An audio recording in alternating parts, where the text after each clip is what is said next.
Hello and welcome to my channel Happy Hours. In my last video I discussed about some movements, revolts and commissions like the labor movement and communist movement, Indigo revolt, Pabna revolt, Deccan revolt, Mopla revolt, etc. And commission and committees. I gave a small description about some committees constituted by British in India. In this video, I am going to discuss about the post-independence challenges, where I am going to discuss about the partition-induced problems and the major challenges faced by Indian government, where I will discuss about the integration of princely states like Jodhpur, Travancore, Junagarh, Kashmir, etc. What were the real problem and how the Indian government dealt with them? So what are we waiting for? Let's start our discussion with the partition induced problem. The partition induced problems were as follows, like communalism, settlement of refugee, consolidation of civil services and army, and the administrative restructuring. Now I am going to tell about the major challenges for Indian government after freedom.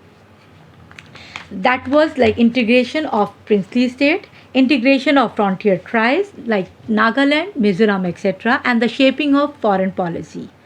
There were some advantages to India compared to Pakistan, which helped in stability of state. And these were as follows. The Indian National Congress was democratically evolved organization. Its political affiliation was connected to the root in the villages. There was evolved leadership with mass connectivity which helped in maintaining the peace and integrity.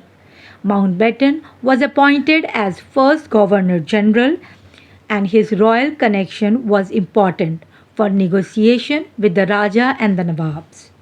After the passing of Indian Independence Act on 18th July 1947, British paramountcy in India came to an end. Regarding the lapse of paramountcy, there was difference in opinion between Nehru and Jinnah. According to Nehru, the decision of the fate of state will be taken by people of princely state. And according to Jinnah, only Raja and Nawab will decide the fate of the state. In the historical speech of Mountbatten before the Chamber of Princes on 24th July 1947, Mountbatten urged the princely state to join either India or Pakistan because the small state on the border of big state may not survive. After the call of Mountbatten, most of the Raja and Nawab joined either side, either India or Pakistan, except major six states. The integration of Jodhpur, Travancore and Bhopal had become before 15th August 1947. However, integration of Junagarh, Hyderabad and Kashmir became possible only in 1948. Now the consolidation and integration of Indian state. In interim government, a States Department was created under Vallabhbhai Patel. V.P. Menon was appointed as Secretary to States Department. V.P. Menon wrote a book, The Story of Integration of Indian State, which gave us lots of information about the process of integration. V.P. Menon prepared two documents. First was the instrument of accession. Those Raja and Nawab were not confident to carry forward the state. They take concession from Government of India. They take part of royal treasury and merge the state in India. Second was the standstill agreement. Those Raja and Nawab were reluctant to join either India or Pakistan can have the same relation with India as they had with British Crown. Now I am going to proceed with the first big princely state, and that was Jodhpur. Jodhpur was largest princely state in Rajputana. The boundary of Jodhpur was common to India and Pakistan. Therefore, Rana Hanwant Singh was in position to bargain with both India and Pakistan. Rana had meeting with Jinnah. He demanded some major concession like control over Karachi, control over railway line from Sindh to Hyderabad. Jodhpur can import weapons from other countries without permission from Pakistan, and the final was the immediate famine relief fund for Jodhpur. The talk between Jinnah and Hanwant Singh failed on the issue of communal violence in Pakistan and the role of the state. Finally, after intervention of VP Menon, Jodhpur became part of India, and other states of Rajputana followed the trend. The next big state was Bhopal. Bhopal was landlocked state with 90% population of Hindus. It was ruled by Muslim Nawab Rana Hamidullah. He was a good friend of Jinnah and the president of Chamber of Princes. Jinnah offered him the post of Secretary General of Pakistan if Bhopal will merge in Pakistan.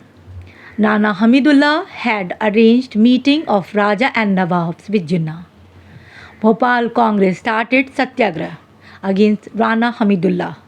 The nationalist sentiments in Bhopal was very much reflected during the Quit India movement. There was intense reaction against British, and Rana also faced aggregation of nationalist forces and agreed to surrender the state to India, and he went to Karachi.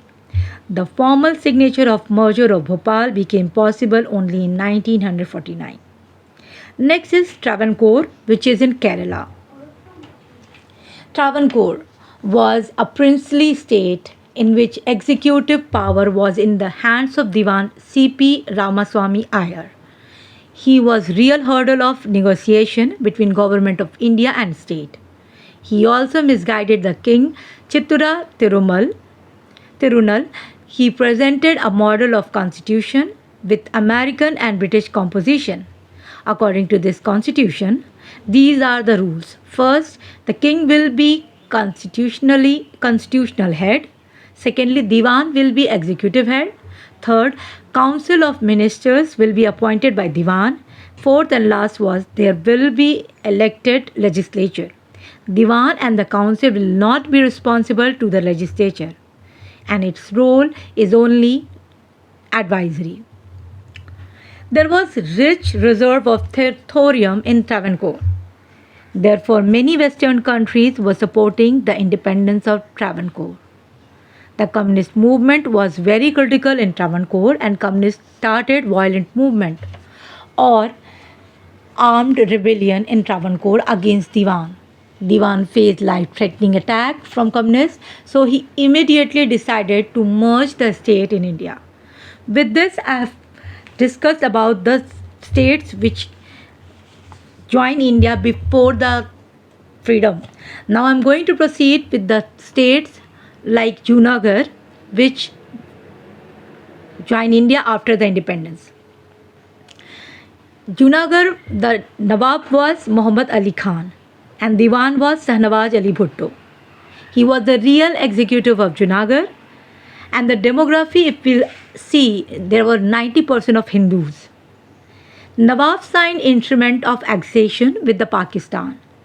China was playing the card of Kashmir with Junagarh, and according to Jinnah, a Muslim Nawab of Hindu majority state could not take decision to merge in Pakistan.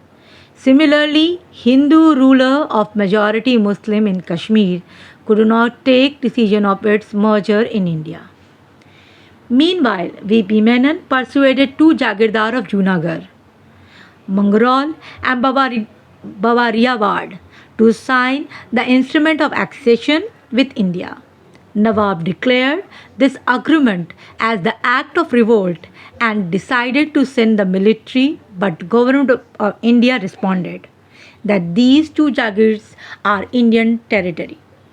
Any military action on them will be considered as an act of aggression against India. There was revolt against Nawab, and Samal Das Gandhi established parallel government in Junagarh. Now Nawab fled away to Karachi, and finally Shahnawaz Bhutto signed the instrument of accession with India. Government of India had conducted plebiscite in Junagarh and 99% population voted in favor of merger with India. Now the Kashmir. Kashmir was largest princely state in India, around 84,200 kilometers square area.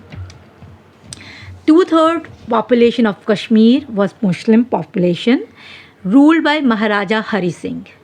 Maharaja Hari Singh was reluctant to discuss issue of merger in India or Pakistan. He wanted to make Kashmir an independent country. Mountbatten and Nehru tried their level best to persuade Hari Singh. The position of Kashmir remained undecided even after independence. In September 1947, Pashtun tribe of Pakistan, with the help of Pakistani government, invaded over Kashmir. Invaders had reached till Baramulla. They were few kilometers away from Srinagar. Meanwhile, Hari Singh signed the instrument of accession with India. Indian forces entered in Kashmir, and on the advice of Mountbatten, Nehru raised the issue of Kashmir in United Nations. The United Nations resolution was passed. In this resolution, it was conveyed that Pakistan should hand over the captured territory to the Indian administration. Thereafter, a neutral agency will conduct plebiscite under UN. Pakistan did not comply the UN resolution, and on 26 Jan 1950, even after enforcement of constitution, when Kashmir also became integral part of India like other Indian states as per Article number 1 of Indian Constitution, a special Constituent Assembly was constituted to suggest special status to Jammu and Kashmir. This Constituent Assembly gave permission to Government of India in 1954 to use the power of Supreme Court, CAG and Election Commission in Jammu Kashmir also. On 26 January 1957, the recommendation of Constituent Assembly was included in the main constitution under the article number 370. Since then, there was a debate regarding continuity and discontinuity of Article 370. There are arguments in favor and some against the article number 370. Now I am going to discuss about the arguments which are in favor of article number 370. Like many constitutional experts said that article 370 is the only connecting link which define the India's relation with Jammu and Kashmir. But there are many criticisms of this argument. Article 370 was not a precondition to define the relation. It was aspiration of Hari Singh. Next is, it is necessary for safeguard the linguistic and cultural identity of Kashmiris. Kashmiri culture could not be considered equal to the tribal culture. There are many cultures in mainland and India maintained with identity within the common constitutional frame. It serves the aspiration of people of state. Now I am going to proceed further with the arguments which were against Article 370. First is that Article 370 had affected the smooth center and state relation. Many centrally sponsored schemes could not be implemented in Jammu and Kashmir without the conveyance with the state government and the local self-government. Therefore, the development of state was very much affected. Secondly, separate position of Kashmir gave distinct identity to Kashmiris. Therefore, they faced isolation and sense of separatism from the common population of India. Thirdly, it hampered the composite culture of India. And last is that if other states of India will demand the same position, which more intense because of coalition politics and regional party, then the integrity of India will be largely questioned. The government of India had constituted a task force under Justice Sagir Ahmed to suggest some of the issues in Kashmir. Sagir Ahmed suggested that first, the discontinuity of Article 370 is sole prerogative of state legislature of Jammu and Kashmir. Union Parliament could not abolish Article 370. Legislative Council of State should not be abolished because it served the aspiration of state. Thirdly, the provision of reservation of scheduled caste, scheduled tribe and women should be extended in Jammu and Kashmir, also like the other states of India. And the last recommendation was that the Armed Forces Special Force Act AFSPA should not be abolished. It is necessary for the security of state. It should be abolished phase by phase with the consultation with the local administration. As per the provision of Article number 370, it was implemented temporarily. If state legislature is not in function, then all the power of the state legislature vested in the parliament, and therefore Union Parliament had abolished Article number 370. With this, I am going to discuss about next is the problem of Jammu and Kashmir. The problem of Jammu and Kashmir could be traced back to 1930s when Sheikh Abdullah, even after getting very high qualification, was not able to get job in Jammu and Kashmir. He charged the dictatorship of Hari Singh by establishment of National Conference. Sheikh Abdullah got huge support from Muslims, Hindus and even from the Sikhs. It was not a communal demand but demand of the aspiration of people of state. Sheikh Abdullah was arrested by Hari Singh after an instrument of accession was signed. Sheikh Abdullah was released from jail on intervention of Nehru. Both were Kashmiris and shared the values of socialism. Sheikh Abdullah supported the position of India in Kashmir, but very soon Sheikh Abdullah turned separatist. Within Jammu and Kashmir, there was separate consciousness in Jammu region which demanded separate Jammu state. This demand was made by Jammu Praja Mandal JPM.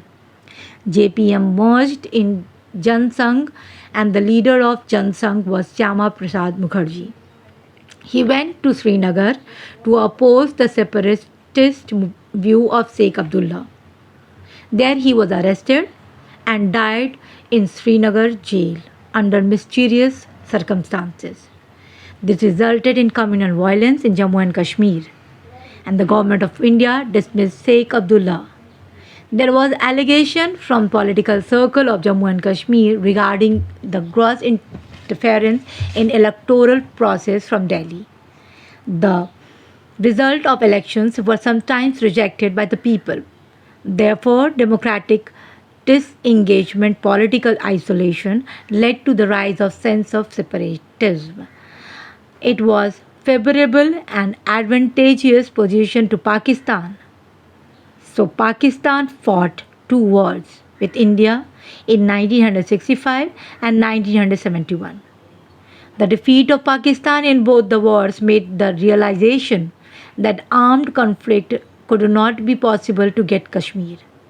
Therefore, method of proxy war was adopted by promoting terrorism in Kashmir. The local Kashmiri youth were provoked and supported to form the terrorist organization.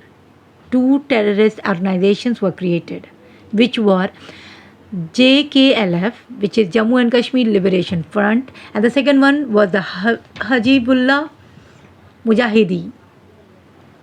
In 1980s, during the time of Chief Minister Farooq Abdullah, religious terrorism had started and Kashmiri Pandits were targeted in large numbers.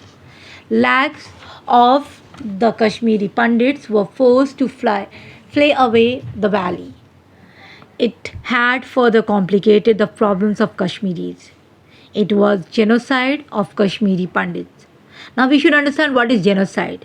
When the particular race is targeted, then it is known as genocide. Now what is the solution? In 1950s, there were many solutions floated in the political discussion. Some were absurd, some became outdated, but still there is validity of some suggestions. The first one is that the Kashmir Valley should be handed over to Pakistan and integration of Jammu and Ladakh. This solution was rejected because it will make two nation theory acceptable. Second was that the Jammu Kashmir should become independent country and guarantee of its security should be common to India and Pakistan. Pakistan had irresponsible state policy. There is dominance of non-state actor military and the military is radicalized. Therefore, joint responsibility with India could not work in hostile atmosphere. Third, the issue of plebiscite was valid in the beginning of United Nations resolution. After promulgation of Constitution of India became Union of States and Jammu and Kashmir also became integral part of India like other states. After Simla Conference in 1972, Pakistan had accepted that any issue between India and Pakistan, including Kashmir, is a bilateral issue without any third-party mediation. That make the United Nations resolution itself null and void. Fourth and the last suggestion is that the line of control should be converted into international border. More or less, all discussions are revolving around the solution. Now I am going to discuss about the largest princely state, which is the Hyderabad, with the area of 8,400 square kilometer. It is the second largest princely state after Kashmir. In Freedom at Midnight, we can get a detailed description about the Nizam of Hyderabad, who was Nizam Usman Ali Khan. He was the richest person on earth, but very miser. He was having diamond-studded hat and many jewelry. Even he was using diamond as paperweight. These were some glimpses from that book. Now Kashmir, Qasim Rizvi was his army chief and was against Hindus. He had a militant army, Razakar. Layak Ali was the Prime Minister of Hyderabad. He was pro-Pakistan.